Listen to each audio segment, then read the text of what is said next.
Hello. My story is going to be on the Indian chief of Samuel Checotah. Located in McIntosh Country South, Checotah lives in crossroads of Highway 69 at 266 just north of Interstate 40. In February of 1872, workers in the Missouri-Kansas-Texas Railroad established a railroad present Checotah on the old Texas Road in the Creek Nation as they built tracks southward toward the Red River. The location became the Checotah Switch, named for the Creek chief Samuel Checotah. Later, a map maker erroneously spelled it Checotah as the railroad builders moved in on the first depot became home of the telegraph operator, site of the community's first post office.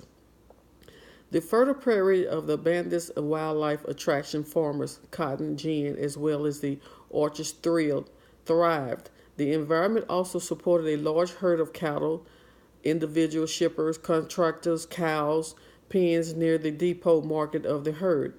The section land became a town site donated by the pioneers, ranchers, sub-businessmen lodge. Checotah was located at the edge of an old great trail that later became the Texas Road. On this life, on this thoroughfare near present Checotah lies the Civil War Honey Spring battleground that was fought in territories of July 17, 1863. In 1900, the town had a population of 805 people. It climbed up to 1,600 in the 1910. Checotah's industrial strength peaked in the 1920s. There was a gas smolder, a glass plant, a cotton oil plant, 5 cotton gins, and a light and water company with a ice plant. Following the dedication of Eufaula Lake in 1964, recreation became an important industry. Boat manufacturers joined the trucking ranch aspect of the community. Hunting, fishing, water sports, boats, golfing generated tourist dollars. In 1970, there was a 3,000 Checotah residents. W.E. Dode McIntosh, the fourth member of his family to serve a Creek chief.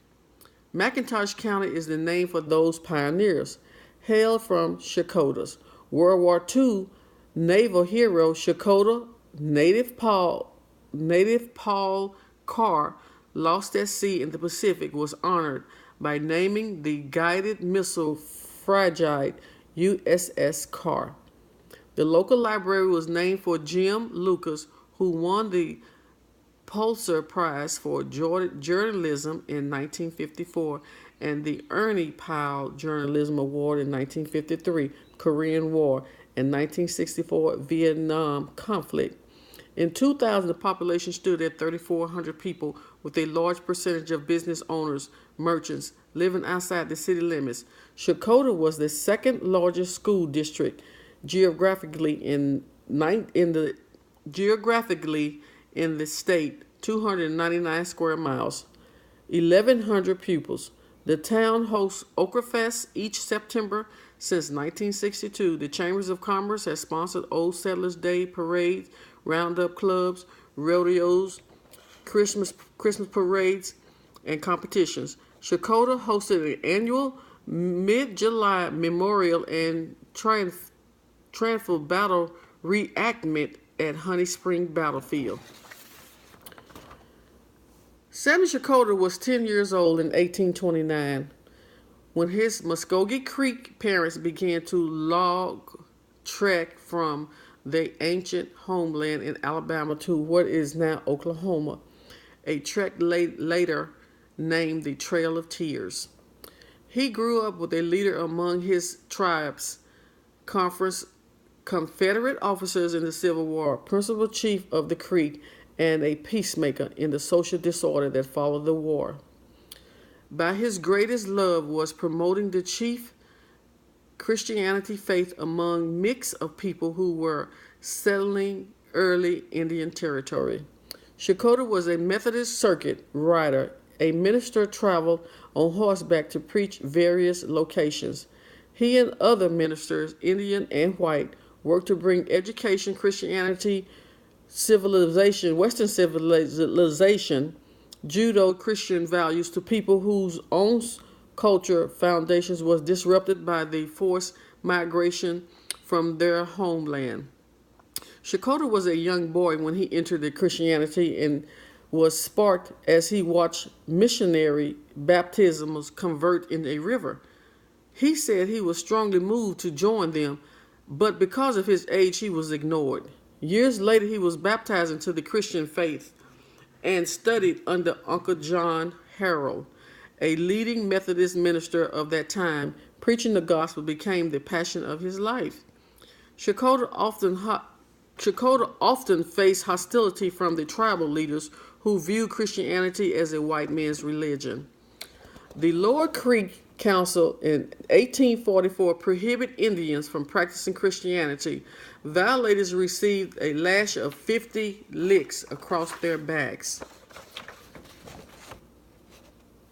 Checotah was whipped twice for preaching the gospel, said his great-grandmother, Mary Kane, now living in Okmulgee.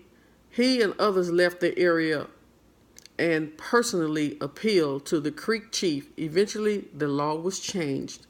In 1844, at that time, meeting an Indian Commission conference, Checotah proposed they translate the Bible into the Creek language. Today, Oklahoma Indian Missionary Conference of the United Methodist Church in 89 Indian churches is an outgrowth of the Indian Missionary Conference. During the Civil War, Checotah commanded a Creek regiment for the Confederacy and participated in the last battle that took place in Indian Territory. He left the military service with the rank of lieutenant colonel. He was elected to principal chief with the Creeks after the war and continued to preach for the next 12 years served as chief. He founded the churches as he was elected delegated to a Methodist conference in London, but did not attend because of his illness. In the social disruption that followed the war, freed former slaveholders, and Indians who had sided with the North and the South formed a volatile mix of Indian territory. Checotah was credited with this doing much of the restore peace and civil order. According to O.A. Lambert, writing the Chronicle of Oklahoma, the Creek people reached their highest standard in moral, religion, living under Checotah's leadership. He broke the habit of plurality of wives, and by precept and example taught to his people in importance of peace and industrial. Checotah joined the Indian Missionary Conference in the Methodist Episcopal Church South on October 28, 1852. Only during the Civil War did he exchange his devotion to the Word of God that of the sword. He began his Confederate service as captain in Company B of the 1st Regiment Creek Mounted Volunteer on August 13, 1861. And on August 19, 1861, he became lieutenant colonel for his regiment. Post-war strife between Upper and Lower Creek continued. Upper Creeks had been pro-Union and Lower Creeks had fought for the South. When Checotah was elected principal chief of the Creek Nation in 1867, the fractional conflicts accelerated during the Green Peach War. His tenure as chief lasted for 12 years, and the Creek people saw a number of administrative and moral change due to his leadership. He was elected to delegation of Conference of the Methodist Episcopal Church in 1882. However, he was too ill to attend. Checotah died in Okmulgee at home September 3rd, 1884.